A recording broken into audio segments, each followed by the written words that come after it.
Do you have what it takes to be a translator in the beauty and fashion industry? Coming up.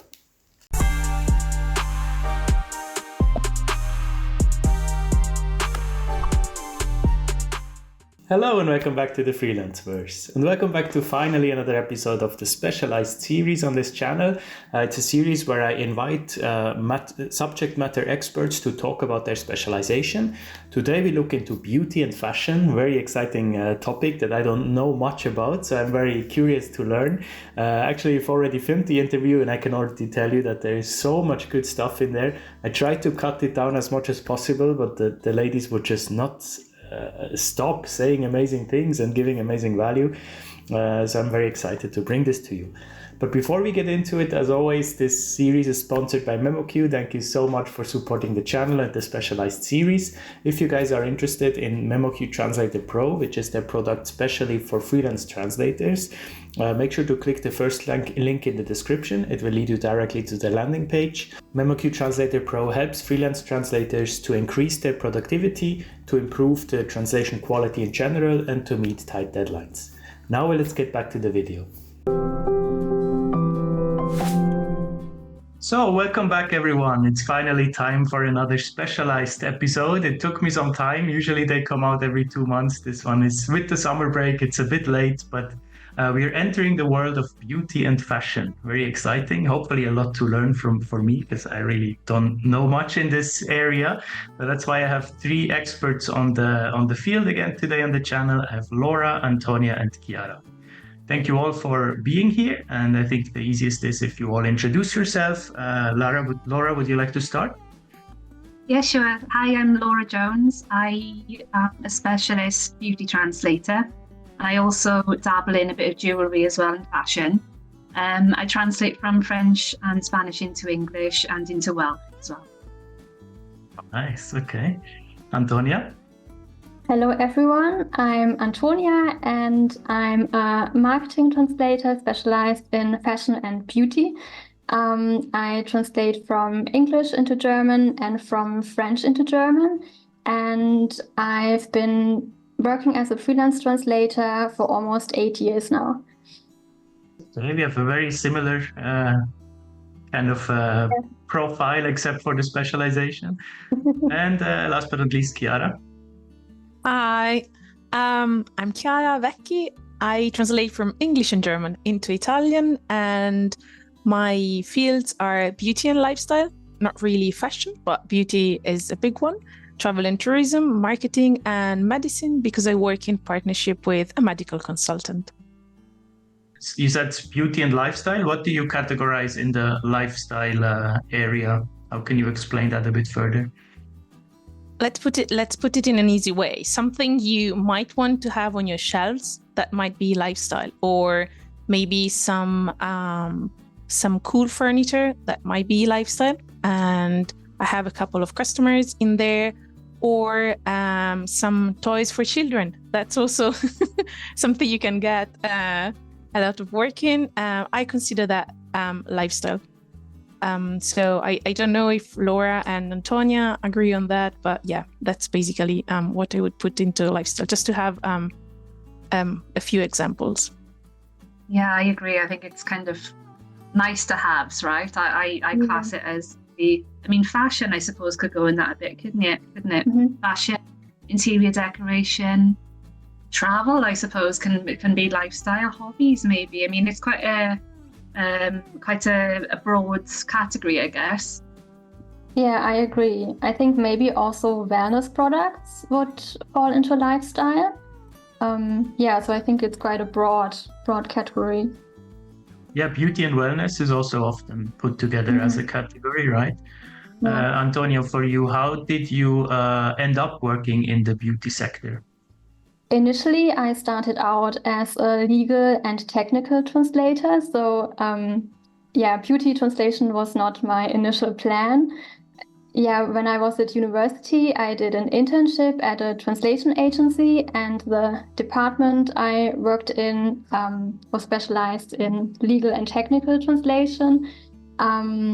And then after that internship, I started working as a freelancer. And because I already had a foot in the door in the legal and technical field, it kind of made sense to position myself as a legal and technical translator. And initially I really enjoyed it. But after some time, I realized that I really miss working with more creative types of texts, because I'm naturally quite a creative person. At around the same time, I was a member at Probst.com, and I got an offer on Probst from a translation agency that was looking for a beauty translator. They were translating some e-commerce content for like a beauty online retailer, and they asked me to do it, even though I had no experience in that field. But it sounded really interesting to me, and so that was my first project in beauty translation, and it was quite a large project. It went on over several months. Yeah, and I really enjoyed it. Yeah, that's how I got started in beauty translation, and then after that I started to position myself a bit differently, and also put beauty translation on my resume, and then very interesting. Yeah, it's a hard shift from legal to beauty. But that's cool. And then you saw that once you positioned yourself as a beauty translator, you saw that people were more attracted to it, and you could establish yourself as in this. Yeah. Okay. Exactly. Yeah. Laura, how about you? Can you tell us a bit about your career path, and what do you think is needed for the people out there that want to become a beauty translator? Is there a checklist that they need? Well, it's hard to say, isn't it? Because I think everyone's path is so different. Yeah. For me, similar to Antonia, so I started freelancing about 5.5 years ago, and my background was in tourism, specifically educational travel. So when I did my master's, we did specialist modules on maybe medical translation, legal translation, and it hadn't even occurred to me that you could translate beauty text. I don't know why, I just didn't think you could do it. So one of the first agencies I started working with, a Spanish agency, they sent me a beauty text as a test translation.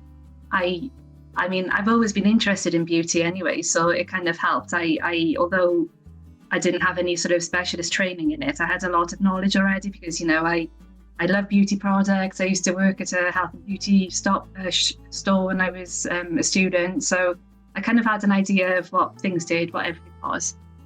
So I did well at the test translation. They sent me more and more work, and all of a sudden I realised most of my work is beauty work. This is great, really enjoyed it. So like Antonia, I kind of positioned myself as a beauty translator then. This is what I market myself as on LinkedIn, for example.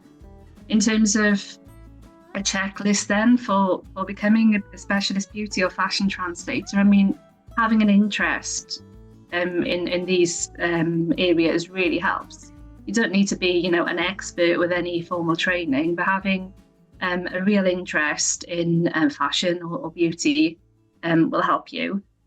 Yeah, and your approach of marketing yourself definitely works, because when I was preparing for this episode, you were the first person I thought of. So I only know you from LinkedIn, right? So, but somehow your name is connected to this industry for me, and that's such a powerful tool to have. So that's cool. And what you said, I can really, it's working. Yeah, you can really resonate with what you said. That in the beginning, I think many people just don't know that there are things like beauty to specialize in, right? The same it was for me. Like you just having I don't know if it comes from university or where it comes from.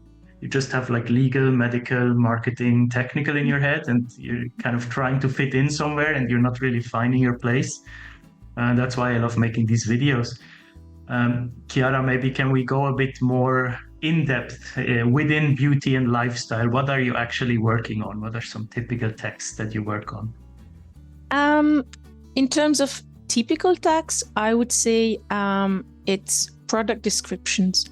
So basically it's, okay, this is, for example, this new, I would say, shampoo, it does this, this, and this, it contains this, this, and this. And though it might sound very easy, usually you need to convey the brand tone, because otherwise all descriptions will sound the same. And someone who is usually shopping online, they will just go like to this, maybe, what did they say? Shampoo or something. And then they will say, okay, it sounds the same like this one, which costs maybe, I don't know, 20 euros less or something like that. And also usually you might have entire websites. So you might have an about page, you might have maybe a ritual page if it's like some sort of like Eastern Asian inspired brand or something like that. You might also have blog posts sometimes, such as, I don't know, 10 ways of taking care of your skin after the summer or something like that. Or maybe even social media posts, like something for Instagram or Facebook. So far, I haven't really had any chance to translate anything for LinkedIn, but in my experience, beauty brands are usually more on Instagram and Facebook, and on LinkedIn you might find like the founders or people from the marketing department or something like that. Yeah, they want to advertise more in lifestyle. We are back to lifestyle on lifestyle platforms, right? That makes sense. And who are you working with, Chiara? Is it mostly agencies or direct clients, or a mix? It's a mix. So I've got some agencies that are not specialized in beauty translations, but are agencies that have beauty translation customers. And so they now know that I am their go-to beauty translator for Italian, and then they send this work to me. And that is really interesting because you also know then how the brand is evolving, if something changes, the new products and all that. And then it gets easier and easier and also nicer and nicer to translate something, because you start knowing like product families, their way of doing things and all that. And I also have some direct customers, and most of them, I found them through beauty trade fairs. And I usually go to Cosmoprof, which is a big beauty trade fair in Bologna, and I try to find new customers there. Laura knows, because once we went together. Okay. Yeah. Quite the experience. Yeah. Tell us a bit about that. Like, people are always so scared to go to trade fairs and to approach potential customers. Do you have any tips, Laura? Well, I think Chiara's the one to talk about tips. She's done a few webinars on this, Chiara. But I mean, I think the key is, to go with an open mind, to not go and expect to come home with 20 new direct clients, because that won't happen.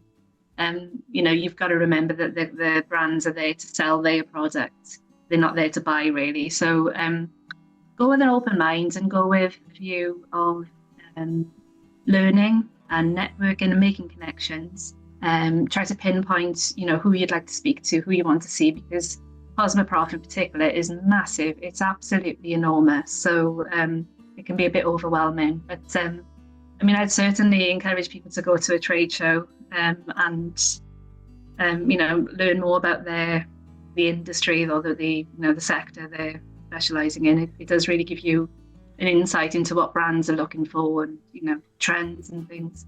Speaking of trends, Antonia, I can imagine that in the fashion industry, trends is all that matters, right? So how do you navigate that? You have to stay up to date with what's happening also outside of work, right? So I guess it helps that you're interested anyways, but can you tell us a bit, how do you stay up to date in the industry? Especially if you work for brands that have a younger target audience, it helps to spend a lot of time on TikTok and Instagram. Because there you learn a lot about not only the current fashion and beauty trends, but also a lot about social media trends and pop culture references and slang, especially if you translate from English.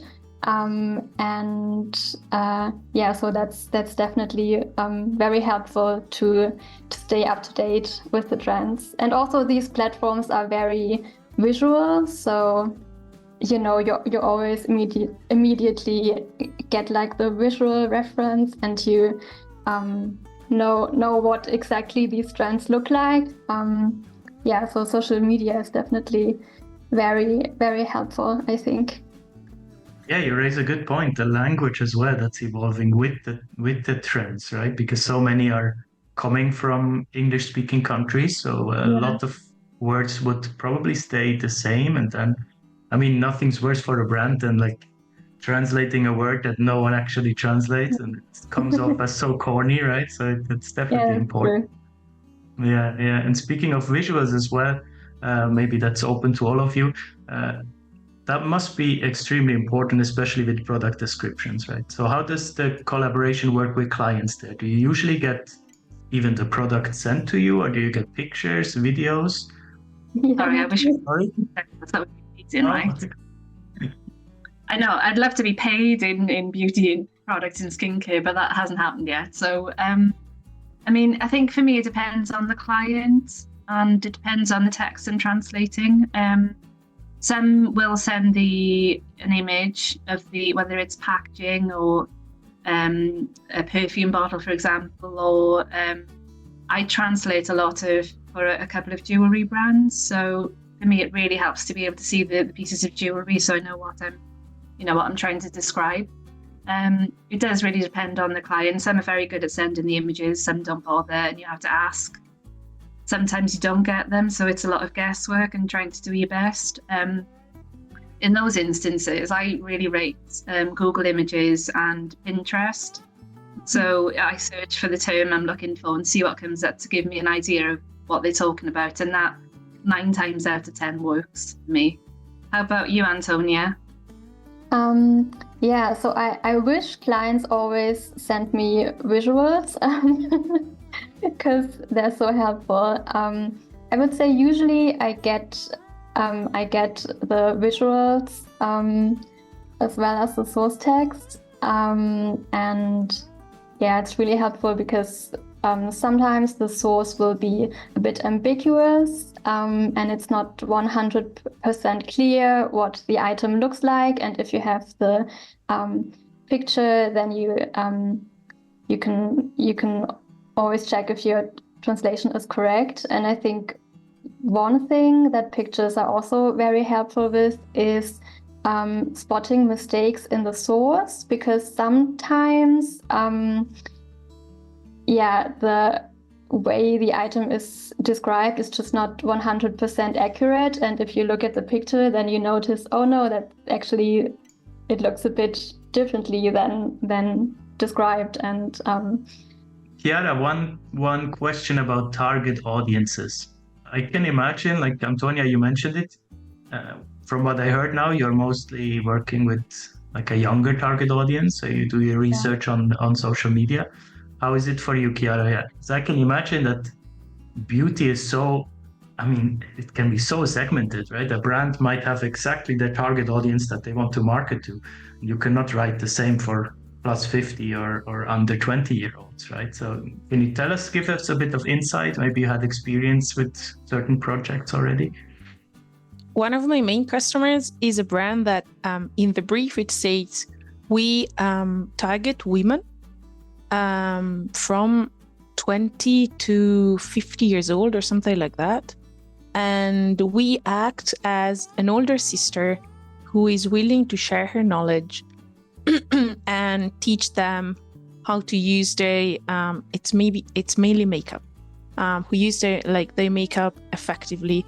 So it's aimed at women who are not like super really, really good at like applying their makeup or something like that. So there are really, really detailed tutorials on how to, for example, how to create a cut crease, how to create cat eyes and all this. And it's like, oh, you can use this product and then you do this and then you do that, okay? So it really depends, because we always think and associate beauty with women, but there are also so many brands aimed at men, or even so many brands that try to be genderless or gender fluid, as you might want to say that.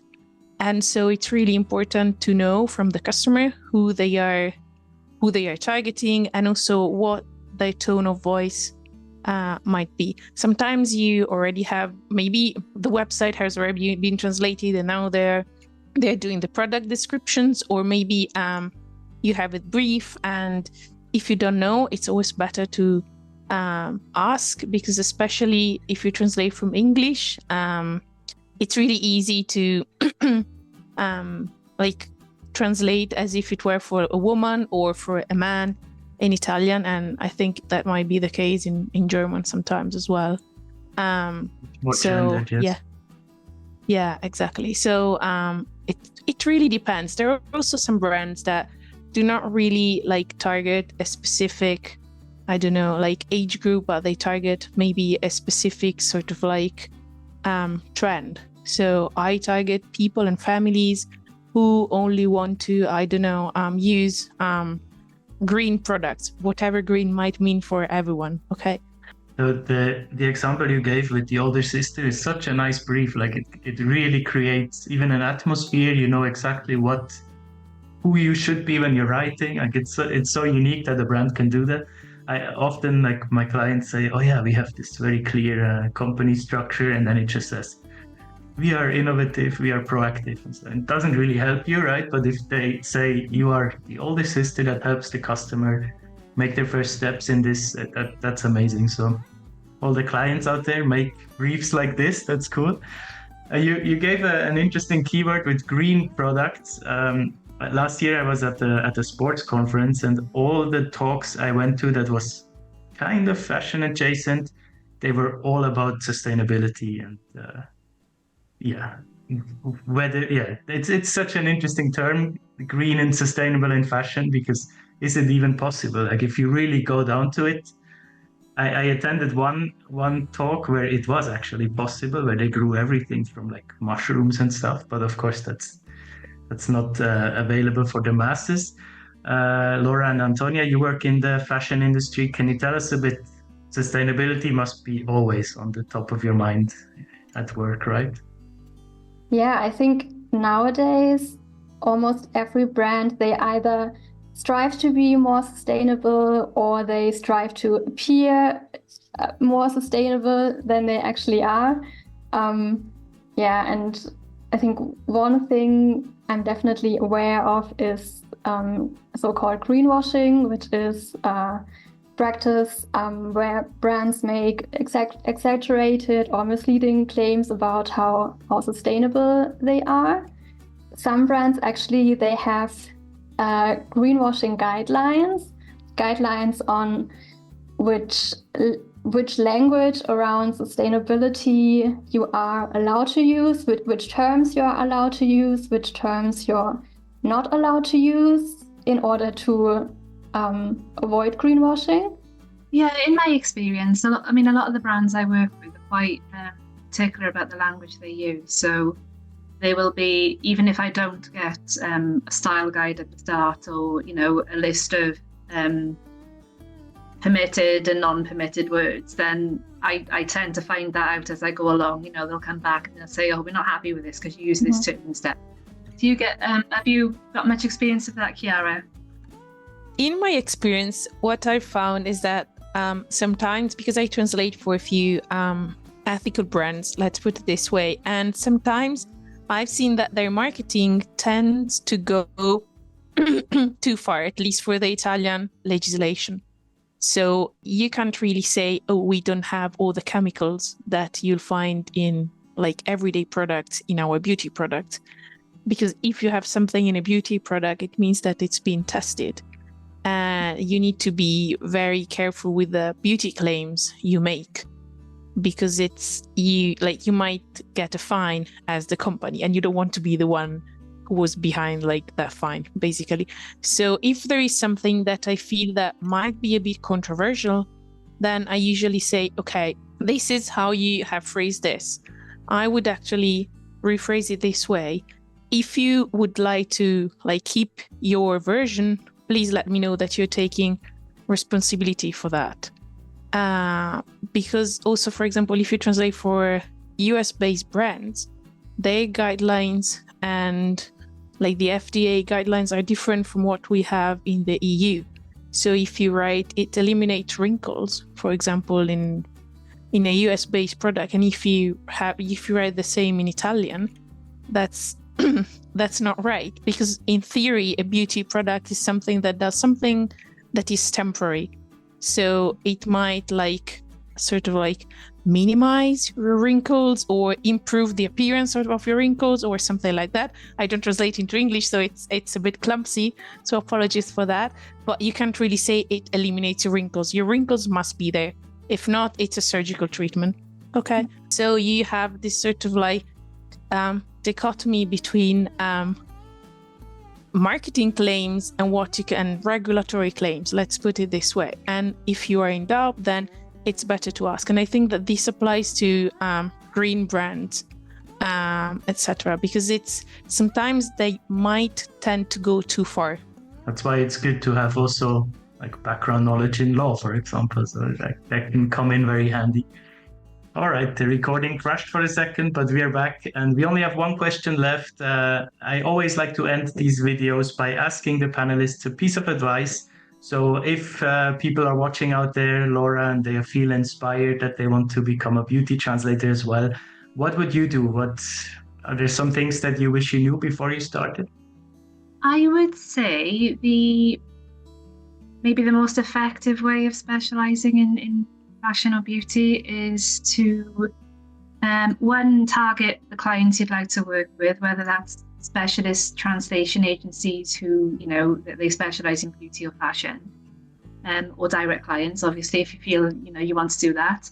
And two is just learn as much as you can. There's so much content available out there now for free. There's loads of podcasts available. There's so much on social media. There's lots of authoritative people you can follow on social media as well, not just influencers. I hate that word, but you can follow, for example, fashion designers or makeup artists or skincare experts. So it's easy to learn that way. And failing that, just read as much as you can.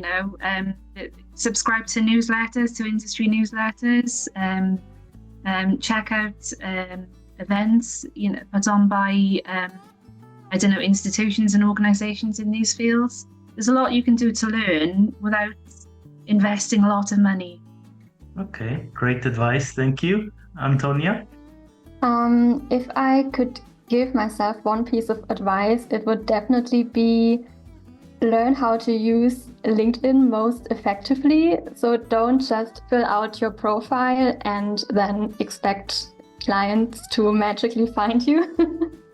But post consistently on LinkedIn, post about what you do, and I think most importantly, post about your areas of specialization so that people know that you're specialized in fashion and beauty, and interact with potential clients on LinkedIn, network with your colleagues on LinkedIn. Often I will also I either get contacted by clients on LinkedIn because they've seen my posts, or I get recommended by colleagues because they know that I specialize in fashion and beauty.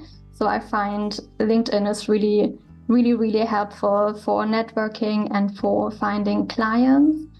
And Chiara, to finish the video.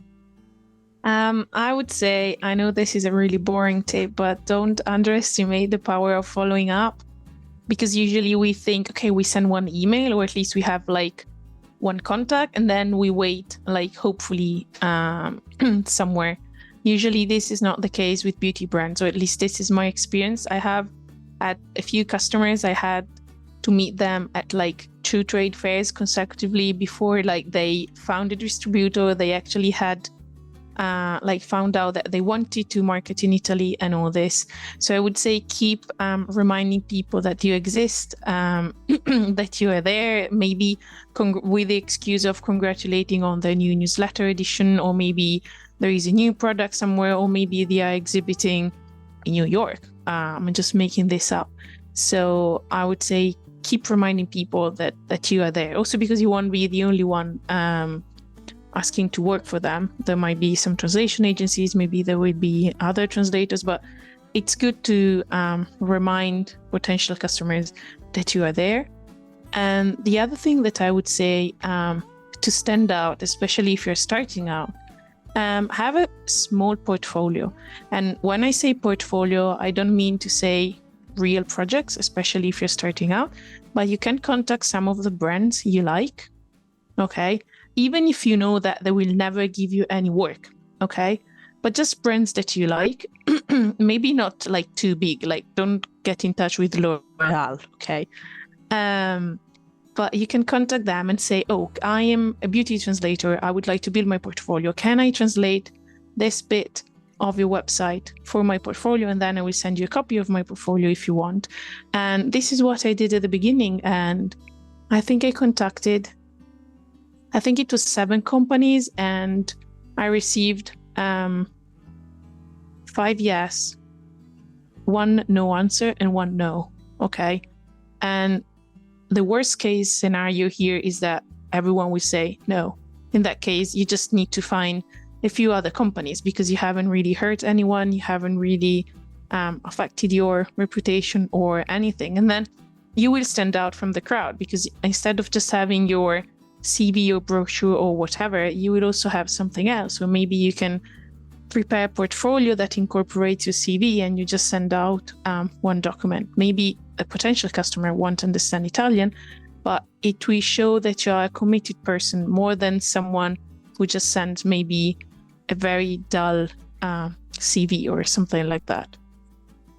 That's such a good tip. You know, I really need to make a portfolio. I've been meaning to do this for months and months and have not run to it yet. So thank you for reminding me I need to do that. Can I just go back to what Antonia was saying about CPD? So I'd be remiss if I don't mention the ITI Beauty, Fashion and Luxury Network. This is a shameless plug because I'm the coordinator.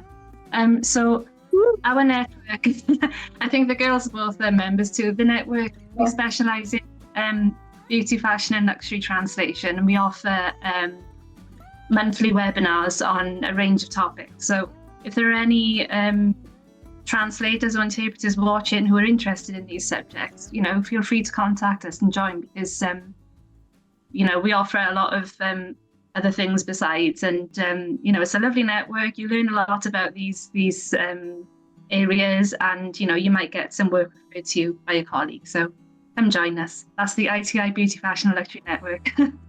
That's great. I will link it all down below in the description, of course. Are there any conditions for people to join, or can anyone that's interested can reach out? No, I mean, we are not, we are quite inclusive, so you don't need to be, you know, a member of the ITI in general. It doesn't matter where you're located, as long as you pay the annual membership fee, which is quite low. And we think it's very good value for money for what you get. So yeah, if you specialise in beauty or fashion, or you're interested, you know, come join us. We're very welcoming. We're a nice bunch. Yes, I can confirm that. Yeah, me too. Okay, you vouch for it. Nice. All right, we're coming to an end. I learned so much, not only about beauty and fashion, but about the whole industry. I hope you guys out there enjoyed. Make sure to check out all the links in the description to these lovely people. They are very helpful and for sure happy to talk to you on LinkedIn, and check out the ITI network as well. Always let me know in the comments which specialized episode you would like to see next. And I see you next Monday with the next episode. Take care. Bye-bye. Bye.